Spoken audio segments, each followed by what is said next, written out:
오늘 욥기서 32장은 아주 무거운 침묵으로 시작되어져요. 근데 사실 욥기서는 조용한 침묵의 책이 아니에요. 얼마나 시끄러운지 모릅니다. 욥기서 3장 욥의 탄식으로부터 욥을 아주 막 비난하고 정죄하고 이러는 그 욥의 친구들 이야기와 그것에 대해서 날카롭게 반박하고 조금도 지지 않고 막 이 소위 말해 짜증과 또 뭐 반박으로 노여움으로 욥의 그 막 소란한 소리가 뒤섞여 있는 책, 이게 욥기서입니다. 막 정신없이 싸우는데 뭐 얼마나 격렬한지 몰라요. 근데 이 3장에서 시작된 싸움이 4장, 5장, 10장, 20장, 31장까지 막 계속되어집니다. 서로 피 터지게 논쟁을 하는데 한마디도 지지 않아요. 그러다 이제 서로 지쳐버렸습니다. 욥이 끝내 자기가 옳다고 주장함으로 세 사람은 욥을 설득하려던 노력을 그만두었다. 욥과 세 친구 사이에 무거운 침묵이 흐름, 바로 그때였습니다. 진짜 답답해서 미치겠어요. 아니 욥 어르신, 듣자 하니까 어르신 말이 됩니까? 자신은 아무 잘못도 없는데 하나님이 이 고통을 겪게 한다면서 하나님을 아주 못된 하나님으로 만들다니 말이 됩니까? 정말 대단하십니다. 갑자기 불쑥 튀어나와서 욥을 향해 흥분해서 말하는 젊은이가 있는데 엘리후였어요. 엘리후는 욥뿐만 아니라 세 친구에게도 화를 쏟아냅니다. 아니 세 분이 앞서서 딱 한 사람도 설득하지 못합니까? 욥이 하고 있는 변명에 대해서 왜 이렇게 변변한 대답조차 못하고 있는 거예요? 답답하게. 32장에 갑자기 등장한 이 엘리후는 처음부터 그 자리에서 이들이 하는 이야기를 다 듣고 있었어요. 다만 나이가 많이 어려요. 함부로 끼어들지 못해요. 할 말을 꾹꾹 참고 기다리고 있었을 뿐입니다. 엘리후는 욥이 한 말을 들추어 지적을 합니다. 욥 어르신이 이렇게 말했습니다. 내게는 잘못이 없다. 나는 잘못을 저지르지 않았다. 난 결박하다. 나에게는 허물이 없다. 그런데도 하나님은 내게서 흠을 잡을 것을 찾으시며 나를 원수로 여기신다. 하나님이 내 발에 착고를 채우시고 내 일거수일투족을 다 감시하신다. 그렇게 말씀하셨는데 이 말은 하나님 내가 뭘 그렇게 잘못했습니까? 나 결백하고 허물이 없는 거 하나님 다 아시잖아요. 그런데도 하나님은 내게 흠을 찾으시고 지금 하나님이 괜히 나를 지금 못살게 굴고 있지 않습니까? 이런 말이지 않습니까? 아니 이게 말이 됩니까? 자기의 결백을 주장하려고 하나님을 아주 못된 하나님으로 몰아가시다니 이런 불경스러운 일이 도대체 어디 있습니까? 가만히 보면 이 엘리후의 지적은 욥의 세 친구의 지적과는 좀 차원이 달라요. 욥의 세 친구는 지금 욥이 당하는 고통이 과거에 지은 죄 때문이라고 단정하죠. 욥이 과거에 지은 죄가 지금의 이 고통을 불러왔다는 거예요. 근데 엘리후는 달라요. 지금 욥이 당하는 고통이 과거의 죄 때문인지 아닌지를 단정하지를 않습니다. 그건 다만 하나님이 아시는 일이에요. 근데 33장 13절에서 이렇게 얘기해요. 그런데 어찌하여 어른께서는 하나님께 불평을 하면서 대드시는 것입니까? 어른께서 하시는 모든 불평에 일일이 대답하지 않으신다고 해서 하나님께 원망할 수 있습니까?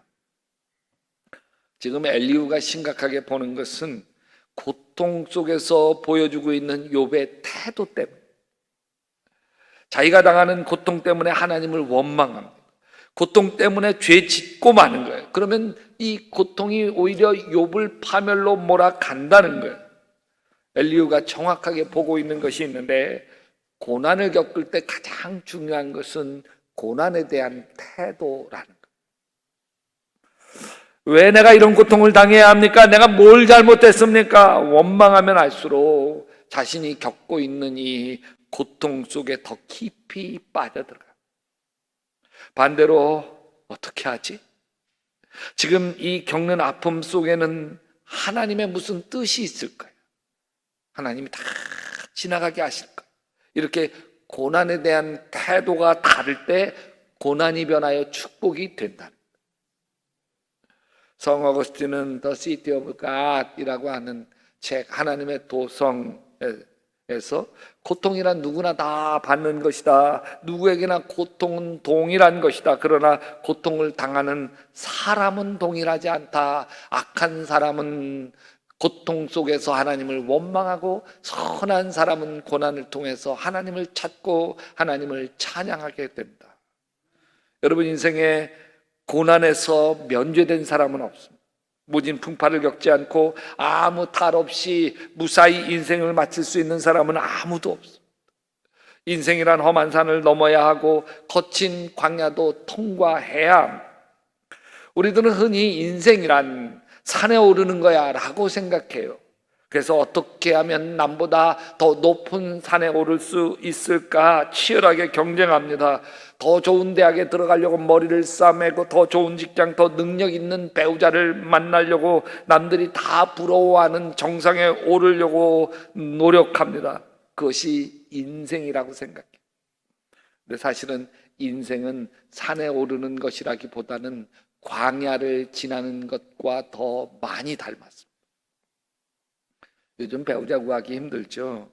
능력도 있고 잘생기고 성격도 좋고 집안도 괜찮은 배우자 만나서 결혼에 꼴이 나는 것은 산에 오르는 거예요. 근데 결혼 생활은 광야를 통과하는 것이죠. 사랑해서 결혼했지만 살다 보면 다퉈요. 성격 차이로 힘든 시간을 보내며 이혼의 위기도 맞이합니다. 결혼 생활이 광야를 통과하고 있는 것이죠. 이스라엘 성지순례 사실 광야를 보러 가는 거예요. 광야를 보면서, 야, 이스라엘 백성들이 이 광야를 걸었구나. 풀 한 폭이 마실 물조차 없는 광야를 걸어야 됐구나. 이 길을 걸으면 불평하고 원망하지 않을 수가 없구나. 거친 황량한 광야를 보면서 또 반드시 느껴야 되는 것이 있습니다. 어차피 우리 인생도 다 광야와 같구나. 여러분, 우리의 인생이 다 광야 아닙니까?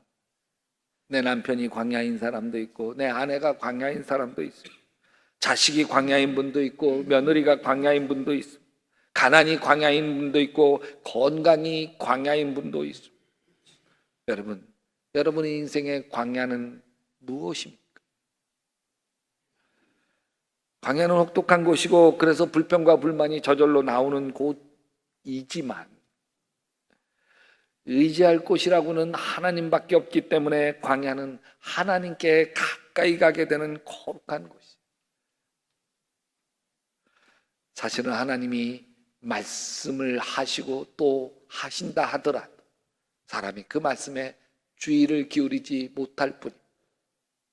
우리는 아무 어려움이 없을 때는 하나님 없이도 잘만 살아가요. 하나님 말씀하시고 또 말씀하셔도 아무 관심도 없습니다. 그러다 광야를 만나고 인생이 흔들릴 때 하나님을 찾게 되죠. 질병의 광야를 만날 때, 자식의 광야를 만날 때, 또 재정의 광야를 만나게 될 때 하나님께 매달립니다. 그래서 C.S. 루이스의 말이 맞습니다. 고난은 하나님의 확성기. 하나님이 사랑하는 사람에게 말씀하시는 하나님의 확성기가 고난입니다. 우리가 겪는 고통은 우리가 하나님 앞에 뭔가 잘못되었을 때에 우리에게 경고하시는 하나님의 확성기입니다. 그 고통이 없었더라면 잘못된 줄도 모르고 그 길로 빠져 들어갔을 것입니다. 고통은 우리로 하여금 하나님께 피하게 만드는 하나님의 확성기입니다.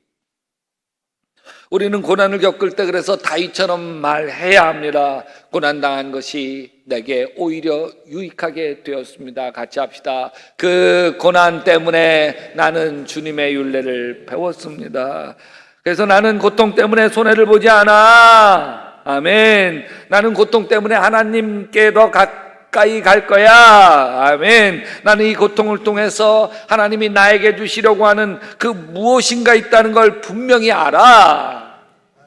그래서 고통을 겪을 때 하나님께 이렇게 물어야 됩니다. 하나님, 왜 나로 이 아픔을 경험하게 하십니까? 하나님, 왜 나에게 이런 질병을 경험하게 하십니까? 하나님, 나에게 왜 이런 갈등의 상황을 경험하게 하십니까? 갈등하게 될 때 저 인간 저 때려 죽을 인간, 어떤 저딴 것이 내 인생에 나타나서 남에게 화살을 돌리는 것은 그 고난 때문에 더 내가 포악해지고 그 고난 때문에 내가 더 나빠지는 거예요. 근데 여러분, 하나님 왜 나로 하여금 이 갈등을 경험하게 하십니까? 이 갈등을 통해서 나를 깨뜨리시려고 하는 하나님의 뜻은 어떤 것인가요? 여러분, 하나님은 고난을 통해서 우리에게 다가오시고 고난을 통해서 우리로 기도하게 하시고, 아멘. 고난을 통해 말씀을 가까이 하게 하시고, 아멘. 고난을 통해 하나님은 우리와 교감을 나누기를 원하십니다. 그래서 사람이 꿈을 꿀 때에, 밤에 환상을 볼 때에, 또는 깊은 잠에 빠질 때에, 침실에서 잠을 잘 때에, 바로 그때에 하나님은 사람의 귀를 여시고 말씀을 듣게 하십니다. 여러분, 나 이렇게 힘든데 하나님이 나에게 관심이나 있으실까? 하나님이 계시기나 한 걸까? 마음에서 올라오는 모든 불신앙을 예수의 이름으로 명하노니 떠나갈지어다. 왜 하나님 나만 이 고통을 겪게 하십니까? 하나님의 원망도 예수의 이름으로 명하노니 떠나갈지어다. 대신 조용히 하나님께 귀를 기울이십시오. 하나님이 나에게 뭐라고 말씀하시는지 귀를 기울이십시오. 성경 말씀을 읽으며 묵상하십시오. 기도하면서 하나님이 내 마음에 어떤 마음을 주시는지 기다려 보십시오. 어떤 때는 내 마음 찔리게 하시는 회개일 수도 있습니다. 또 위로하는 말씀이 있습니다. 나는 여러분 귀에 속상해서 힘들어서 아파서 기도하면 하나님의 따뜻한 음성이 여러분 속에 들리시기를 주님의 이름으로 축원합니다. 이런 거예요. 많이 힘들었지. 내가 다 알아. 내가 얼마나 참고 살았는지 내가 다 알지. 내가 남몰래 흘린 눈물 내가 다 봤다. 사랑하는 내 아들아, 사랑하는 내 딸아. 또 무언가 새롭게 깨닫게 하시는 것일 수도 있고, 또 놀라운 회복과 기적을 약속하시는 말씀일 수 있습니다. 여러분, 또 하나님은 고난을 통해서 우리를 깨뜨리셔서 교만이 아니라 겸손하게 만들어 주십니다. 하나님은 사람들이 죄를 짓지 않도록 하십니다. 교만하지 않도록 하십니다. 뭘 통해서? 고난을 통해서. 인생의 쓰디쓴 맛을 보고 나서야 사람이 성숙하게 되어진다고 하는 건 정말 싫지만 사실입니다. 이스라엘의 첫 번째 왕이 사울왕이에요. 두 번째 왕은 다윗입니다. 사울왕도 하나님이 기름 부어서 세웠어요. 다윗왕도 하나님이 기름 부어서 세웠어요. 똑같이 사무엘 선지자에게 기름 부음을 받은 두 사람입니다. 그런데 하나는 버림받고 사울왕, 다윗은 하나님의 놀라운 축복을 받아. 무슨 차이가 있을까? 무슨 차이가 있을까? 여러분, 가장 중요한 차이는 사울 왕에게는 고난이 없었어요. 사울 왕은 큰 어려움 없이 이스라엘 왕이 됩니다. 사울 왕을 괴롭힐 사람이 없어요. 자기가 괴롭힐 사람은 있어도 자기를 괴롭힐 사람이 없는 거예요. 사울 왕 인생에 광야가 없어요. 시련의 광야가 없어요. 근데 여러분, 다윗에게는 사울 왕이 시련의 광야예요. 사울 왕의 추격을 피해 광야에서 방황해만 했던 숨막히는 시간들이 다 광야였어요. 다윗이 광야를 지나는 동안 의지할 것이 아무것도 없었어요. 오직 의지할 때라고는 하나님밖에 없었어요. 근데 하나님이 침묵하십니다. 아무리 부르짖어도 하나님이 대답하지 않으십니다. 여호와여, 어느 때까지입니까? 나를 영원히 잊으시나이까? 주의 얼굴을 나에게서 어느 때까지 숨기시겠나이까? 다윗은 지금 영혼의 사막을 지나는 거예요. 사슴이 시냇물을 찾기에 갈급한 같이 하나님 찾기에 갈급하지만 하나님이 보이지 않습니다. 그냥 하나님 버렸으면 좋겠어요. 포기했으면 좋겠어요. 아무 힘되지 않는 하나님 떠나버리고 싶어요. 근데 그럴 수도 없어요. 왜? 의지할 때라고는 하나님밖에 없고 하나님을 포기하는 순간 자기의 인생은 끝나버리기 때문에. 그래서 가만히 보면 다윗이 포기하지 않는 게 있어요. 하나님이 아무 도움이 되지 않아서 너무 괴로운 순간에도 포기하지 않는 것이 있는데 그게 기도예요. 아무리 고통스러워도 다윗은 기도를 포기하지 않습니다. 내 영혼아, 내가 어찌하여 낙심하며 어찌하여 내 속에 불안해하는가? 너는 하나님께 소망을 두라. 나는 그가 나타나 도우심으로 말미암아 내 하나님을 여전히 찬송하리로다. 여러분, 고난에 무너지는 사람이 있다면 기도하지 않기 때문입니다. 다윗에게 지금 하나님은 아무 도움이 되지 못하고 있어요. 여전히 광야 지긋지긋한 도망자 신세는 여전해요. 조금 더 바뀔 기미가 보이지 않습니다. 하나님, 왜 내 부르짖음에 외면하십니까? 왜 멀리서 방관만 하십니까? 하나님이 원망스러운데도 다윗은 기도를 포기하지 않아요. 오히려 기도하면서 기도 속에서 원망합니다.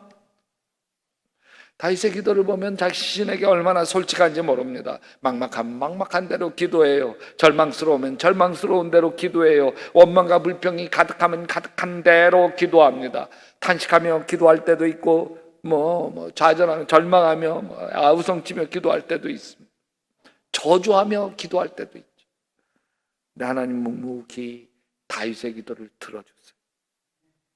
근데 고난 중에 하나님께 토해내는 다윗의 기도가 다윗의 상처를 치유합니다. 다윗으로 하여금 고난을 견디게 만들어 고난 속에서 하나님의 사람으로 변하게 합니다.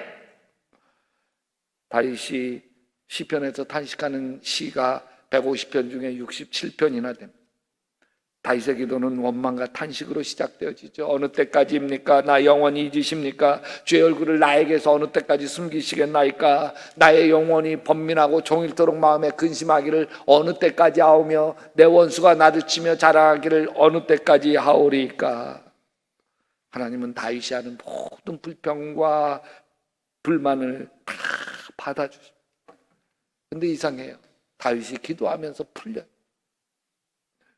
하나님은 그냥 듣고만 계신데 기도하는 다윗이 불안이 씻기고 원망이 가라앉아요. 여러분, 인생에 광야가 없는 사람이 없습니다. 상처를 안고 살아가지 않는 사람이 어디 있겠어요? 나는 결손 가정에서 태어났기 때문에 내 성격이 이 모양이지. 좋은 부모 밑에서 자랐다고 한다면 나는 이보다 더 근사할 텐데 내 인생 이미 다 망가졌어요. 여러분, 고난에 무너지고 만 거. 내 아이들만큼은 행복한 가정에서 행복하게 키우고 싶었는데 어쩌다 내 인생이 이렇게 되었을까? 현실을 한탄한다면 고통에 무너져 버리고 굴복한 것. 물론 고통은 고통이에요. 아파요. 힘들어요. 도망가고 싶어요. 근데 도망갈 데도 없어요. 네, 여러분, 사람이 고통을 받는다고 다 성숙하는 건 아닙니다. 근데 고통 없이는 사람이 성숙하고 성장할 수가 없는 거예요. 인생에 불어닥친 고난은 하나님께 가까이 갈 수 있는 특별한 기회인 줄로 믿습니다. 여러분, 바울이 루스드라에서 안진뱅이를 고치고 복음을 전할 때 복음을 전하는 바울을 증오하는 유대인들이 군중들을 선동해서 바울을 다 둘러싸서 돌을 이만큼만 돌을 여기저기 이 사람 저 사람 다 들어서 바울을 향해서 던지. 막 돌이 그 머리에 깨지고 막 턱에 여기저기 피투성이거든. 결국 다윗이 기절해. 바울을 돌로 쳤다. 그들은 바울이 죽은 줄 알고 그를 성 밖으로 끌어냈다. 피투성이던 바울을 사람들이 질질질질 끌어 성 밖으로 버려. 이미 바울이 의식이 쭉 늘어져. 숨도 안 쉬어. 사람들을 보기에 바울은 죽은 사람. 죽은 줄 알고 내다 버리면서 죽었으니까 거적대기를 덮어버려.